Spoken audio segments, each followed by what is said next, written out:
So today we're going to talk about George Kerkerian. He was a warrior, and that is what this is all about. This is Wildcat Dojo Conversations. Hi, and welcome to another episode of Wildcat Dojo Conversations. Say hi, Landon. Hi, everybody. Welcome back. Go ahead. Hi, everybody. Say it again, because I interrupted. Welcome back. I'm Jackie. Okay, today I'm super psyched because we're having an interview with Sensei Rudy. Say hi, Sensei. Hi, Sensei. And it's about his father. But before I give away even more than that, I'm going to go back and read a letter I got from Sensei Tracy about our book episode, 365 Days of the Warrior. And she writes, "Thank you for the nice comments during the book episode. I caught up last night. You all were right. Sensei did do the drawing on the cover of the book. He also did all the artwork and the design on the book of Set. So for some of you who own that book, when you look at it, you can get a new perspective on that." Yes. One more thing she said was this. The 365-day book is definitely still available on Amazon for about $25. The problem is it's a pain in the neck to navigate. So she wrote in a grown-up way, "It's just a pain to navigate." I added in the neck. You have to click on other options. So when you search out the book, click other options and you'll be able to find some. And thank you, Sensei Tracy, for all that information. And if you scroll back onto our Twitter feed, there'll be a screenshot of how to do it up there. Thanks. Who knew? Well, he did. Well, I know. In my brain, I knew. Okay, now to introduce Sensei Rudy. Gosh, we have never not known each other. No, not at all, Sensei. You're We've absolutely known right. each other forever. And Sensei Rudy grew up in karate, and therefore I grew up with him knowing both of his parents, and both of his parents are outstanding people. Since his father passed away, I should say were, but your mom's still there and kicking and making you guys crazy, isn't she? She's just a different level of crazy. But yes, Sensei. I love her. Me too. So today we're going to talk about George Kerkerian. He was a warrior, and that is what this is all about. So hi, Sensei. How you guys doing? We're good. Thanks for being on. How are you doing? Good, Sensei. Thank you for having me. Oh, this is a little bit exciting, but I say that every single episode. Well, But this one is so unique Very that it's unique. very exciting. us. Okay, so this is really going to be where you lead me. And I'm going to start out by saying, I thought it would be interesting for you to tell as much of the story as you'd like to about your father's younger years, the part that led up to him joining the French Foreign Legion. Okay, Sensei. So when my father was growing up, the stories I got from him and from my family members was that he grew up in France during the German invasion or the German takeover during World War II. So between 1939 and 1945, France was occupied by Germany. And everything they did was basically under the direction or dictatorship of the German soldiers, and they had curfews and stuff like that. My father at the time was between the ages of, I got to do simple math, 8 to 13, 8 to 14, something around that real quick. So growing up in those war situations, there was no education for him whatsoever. I think he had a third grade education when he finished. And as a young kid of 6 that we knew about, he had to provide for the family. He was the second oldest, so working was something that everybody had to do at a very young age. So my dad, like I said, was the second oldest person. He found different ways to make money. He always had stories for me. My grandmother used to tell me stories. My grandmother had 6 kids that we knew about, and then according to her, she had 3 taken away from her from the Germans at the hospital. So I've got uncles and aunts I've never met. That was the time of war. So one of the things my grandmother always told me, she said, I had a funny feeling about your father. I never wanted to have him, and I did everything possible not to have him. And it turned out that, part of her reasoning was pretty right. He is a pretty stubborn man. Nothing personal, pot calling the kettle. And this is me, the pot, calling you the kettle as well. So it's a whole funny. thing there. There's 2 different trees between you and my father, but I landed in the same exact spot. I don't know how that works. So my father used to tell me stories about how they run away from, the Nazi soldiers and the stupid things they used to do and how he made money and growing up like that. And I never had the chance to ask him why he went into the military. Not that I didn't want to know. I just never asked him, and he never really said, hey, this is why I did it. But I think in my belief, that was part of the reason why that. And he was just an entrepreneur. My father always said, I've never worked for anybody, even till the day he died. He said, I've always wanted to get a job so I can get a paycheck one time in my life. So I I did know replied, that about him, how he always worked for himself. And that is admirable to me. yeah, making it on your own, basically your whole life, and leaving one country for another and all that fun, exciting stuff. Yes, Absolutely. absolutely. It creates character and it creates personality. So I told him before he died, I said, hey, if you want, I'll write you a check. I said, whatever you want, Pops. And he just looked at me and said, no, thank you. I said, all right. That's funny. Sensei Rudy, when he was growing up, did he speak French or did he speak Armenian? Did he speak both? So being in France, he spoke French fluently because that's where his grandparents left the genocide in Armenia. So our family, including his family at the time, all spoke Armenian fluently. So once they immigrated into France, they got there and they had to learn the language, obviously. So, and that was his parents. That was back in 1914, 13, 14, something like that.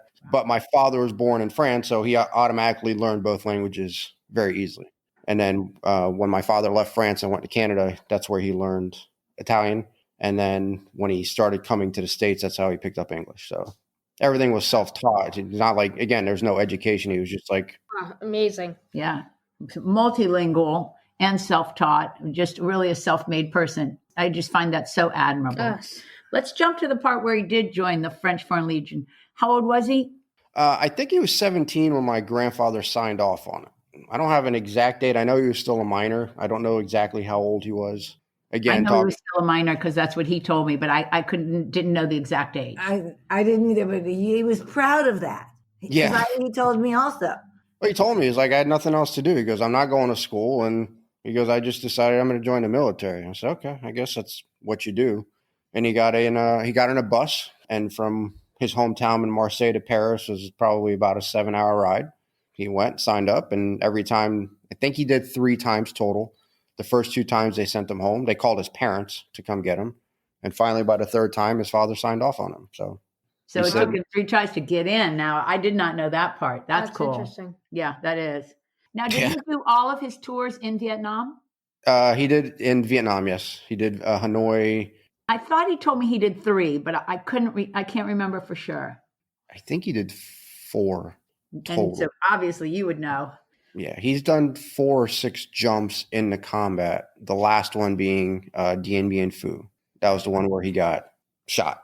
And Dien Bien Phu is also one of the most famous battles of Vietnam. Do you guys think I'm right on that? It was one of the. It was famous because when I was in school and we were talking about Vietnam, they brought up the Battle of Dien Bien Phu and how it was the transitional battle from France owning Vietnam to the States taking over. It was considered one of the bloodiest battles in the entire war.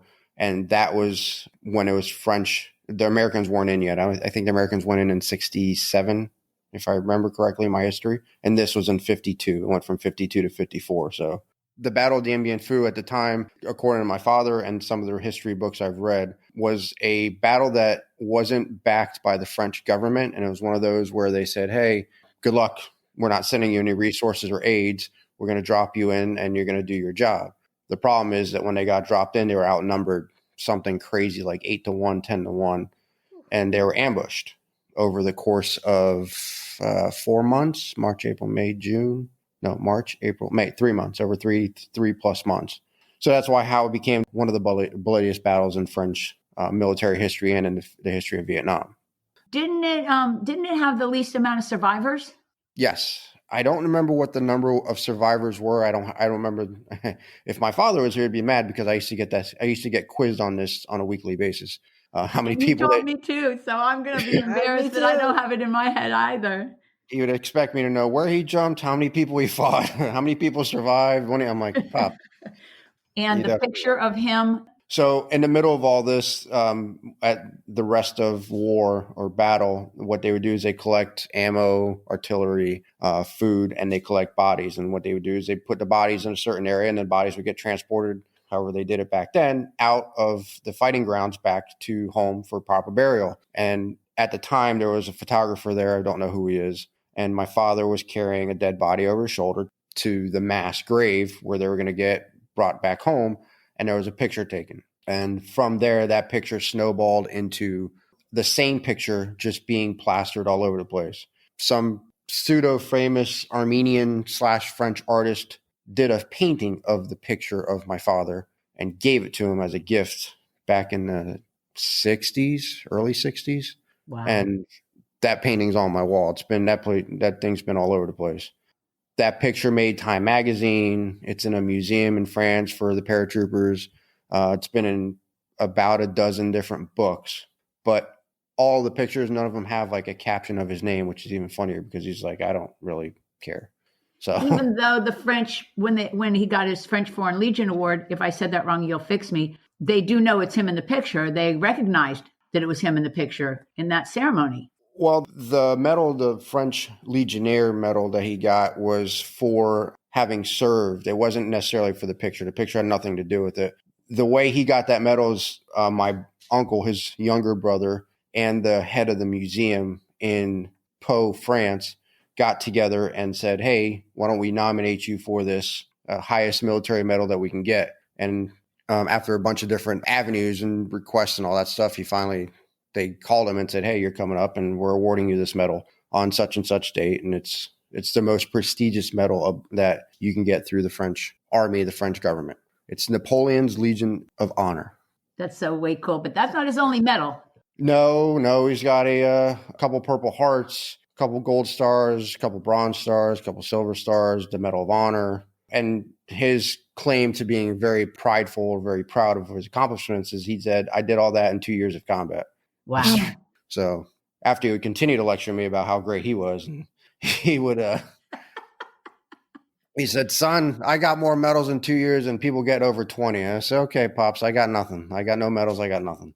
That's true. He did. But on the other hand, he had so many traits that are what people need to get by in this world. Yes. You know what I mean? Oh, for sure. So what are your thoughts on how he managed to go from being in just brutal combat for those years into being in daily life as a civilian? I think that I was the last of his three children, but I think having talked to other people and obviously knowing him the way I knew him, my father had the characteristic of always wanting to be independent, never wanting to do things for himself, and never going to fail. And I think the last part is he was never going to fail, no matter what. All that translated into civilian life, but with anybody who's been in war, and I have not been in war, I was not in the military, I'll make that disclaimer. I've been around people like that. Some form of PTSD will always stick with somebody, no matter if you did it in the 50s or if you did it in 2020. And I feel that the PTSD is something that people have dealt with, whether it was something back in the 40s or 50s or people are dealing with now in the 2020. It's just being approached differently now. My father, even having been out of war for 30, 40, 50 years, still had those traumatic memories. He just never expressed them like it's acceptable today. Back then, it was like, hey, buck up, move on. Life goes on. There's no time to cry.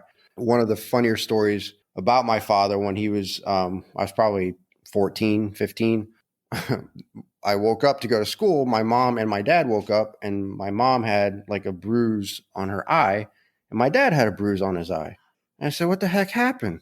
And she goes, your father was having one of his nightmares and he punched me. So she goes, I turned around and punched him back. I said, oh, okay, well, everything's good. So That's That's hilarious. funny. And you know what, Sensei Rudy, your mother played such a role in his PTSD, I'm sure, being the all-around psychiatrist, psychologist that someone might be able to go see today. But this was back in the day. There was no one that would listen to you. And thank God that today people can get help. Yes. Because, one of the things that we really are advocates of here is ask an expert. Yes. If you're stuck somewhere, ask a freaking expert. They'll help you, right? Yes. So we're all about that. But that was a different time, and the different time is a different time, isn't it? It makes you who you are. It's going to mold you, just like Landon's generation is going to mold him into what he's going to become later on. And when Landon has kids, hopefully, his kids are going to be molded differently than he is. It's just the way the cookie crumbles. For sure. So Exactly. I think your dad is a good example of taking the hand you're dealt and really building something substantial from it. Oh, yes. Right? absolutely. And doing it his way. Yeah. I mean, he always did it his way. And then it's a good trait to have, and it's also a bad trait to have. I mean, it can go either way with it, So he went his whole life trying to make lemonade. I tell people he's getting lemons and he's just trying to make lemonade. So what was it like being a kid of someone who spent those years in combat and then was raising a child? What was that like for you? So having been the youngest of 3 children and having been an afterthought, I was born a little bit later on. There's 2 things, and there's an obvious difference between myself and my 2 brothers, and anybody who's been around them and us understand that. It's just the mental toughness you had to have in order to be around that man. The shoes were always too big. You were never going to fill them, and no matter what you did, it wasn't good enough. I could have been Mickey Mantle or Babe Ruth, and I still sucked. And no matter what, at the end of it all, and that's what in the book, The 365 Days of the Warrior, my father always told me he loved me, and he's not doing it to be malice, any malicious intent behind it. He's raising me. He goes, I'm not your friend. I'm your father. We got an issue. We're going to deal with it like a business transaction. I was one of his soldiers, essentially. So it wasn't the easiest thing, that's for sure. And, I took some good stuff and some bad stuff out of it. It molded me who I am today. But it was not easy. It was not an easy fill. Once you have that mentality of being a warrior and you're always trying to push forward no matter what, and you're trying to raise somebody or translate that to somebody else, it's not easy. I think he did an okay job. I turned out okay, kind of. I think so too. Sensei Rudy, having grown up like the child of a warrior and knowing that you yourself are a warrior, because I've known you since you were a child, how do you think it translates to your being a father? Oof, okay. That's a tough question. So like anything else, you pick and choose. Everybody goes through. So you pick and choose what you believe is good and what you believe is bad, for lack of a better term, from your upbringing. One of the unique situations that I had with my upbringing is that not only did I have to grow up in my father's footsteps with the warrior mentality, but I also had to grow up in my father's footsteps being a migrant. My father wasn't an American. There was no American culture. So when we moved down here and he came to this country, essentially you're an outcast. You're trying to have European culture or Armenian culture, whatever it is, and you're trying to influence that and commingle with the American society. And it made it that much harder for me because I'm like, hey, I don't want to go to school with hummus for lunch. I want Lunchables. So what a good example. But it was very difficult for me to choose certain things. There was some parts of my childhood that I was not a fan of, especially during it. But at the end of it, I understood. And my father, funny enough, when I turned 18, was a completely different man towards me. The day I turned 18, he sat me down and said, son, I've done everything I can for you. From here on out, you're on your own. I'll be here for you to support you. I thought he was kidding.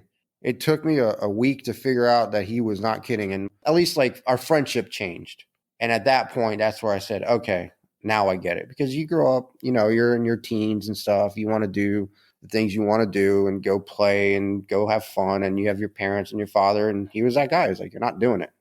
It's true. And you grow resentful of it. It's full circle. And then once you get to a point where you understand why you did it and it's for your own good, your own safety, you're like, crap. So I take some of that stuff and I use it with my son, and I see my father and my son, which is even weirder to me. It's so freaky because my son never met my father, and God, they're so identical. Really?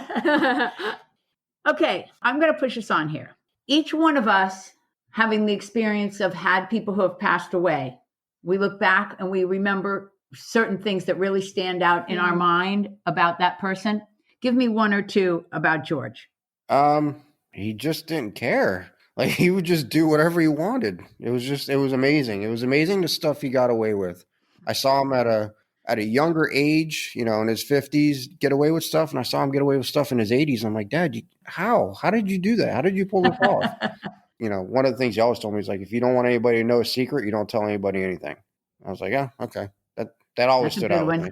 And the one line that he told me since I was a kid, and probably since I was still in diapers, in French, from French to English, it translates walk or die. And I said, okay. And it just means if you don't move, if you don't keep pushing, you're done. Yep. And I said, okay. Everybody sitting here agrees with that. Yes. That's a good one. For sure. And I don't know if I'm going to put this on the air, Rudy, but you got me to thinking, your mom rocks it. Oh, yeah.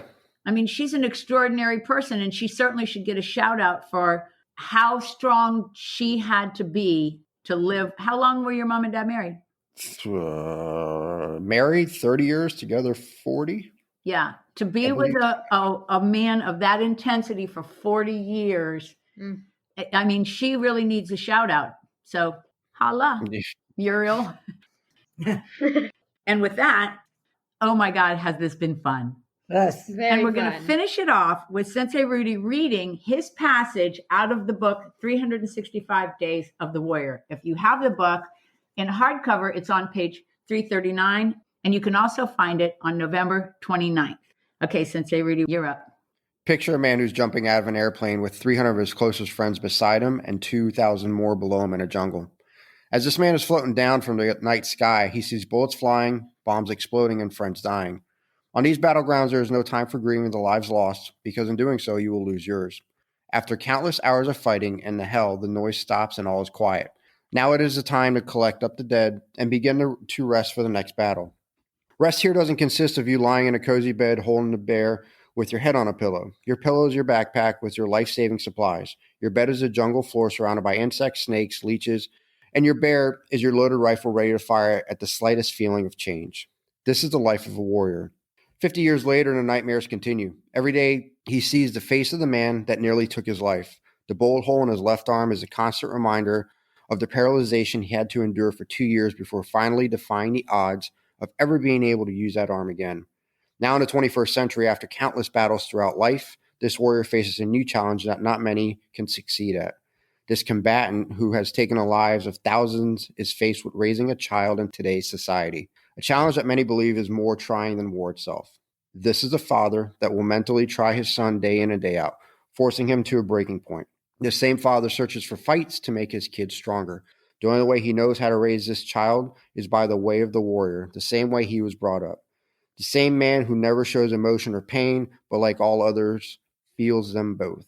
This is the father that puts his child through more than any other, both physically and mentally. Most other children would grow to hate this man, but not the son of this warrior, because every night before this warrior goes to sleep, no matter what the events transpired that day, he always tells his son that he loves him.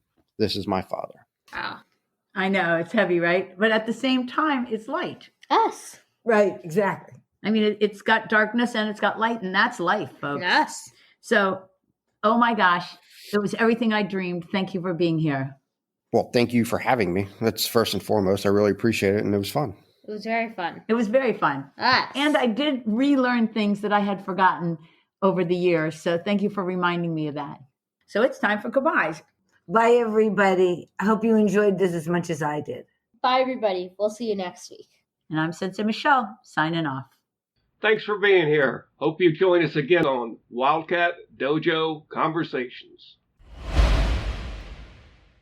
Who are you going to call for all your karate needs? Honor Athletics, of course. 770-945-5150. honorathletics.com. And hey guys, don't forget to use the code Wildcat Dojo as you're checking out for your 10% discount. As always, thanks, Honor Athletics. I second that emotion. I second it.